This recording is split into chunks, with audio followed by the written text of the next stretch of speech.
মা, আজকে আমি রান্না করব। ইউটিউবে একটা ভালো রেসিপি শিখেছি, আজকে আমি তোমাদের রান্না করে খাওয়াবো। বাবা, ঠিক আছে কর। ঠিক আছে মা, তাহলে আমরা বরং একটু পার্লার থেকে ঘুরে আসি, চলো।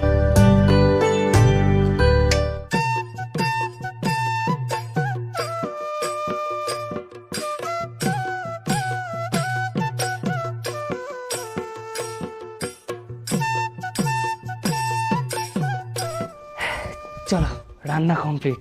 যা রান্না বানিয়েছি না, পুরো আঙুল চেটে খাবে একদম। ও তোমরা এসে গেছো, চলো খাবে চলো।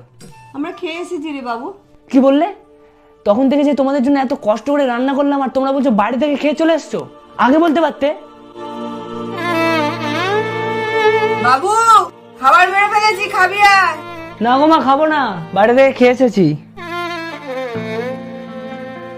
বুঝতে পেরেছি তুমি কি ভাবছো। মা মজা করছিল, আমরা কিচ্ছু খেয়ে আসিনি। চ দেখি কি রান্না করেছিস।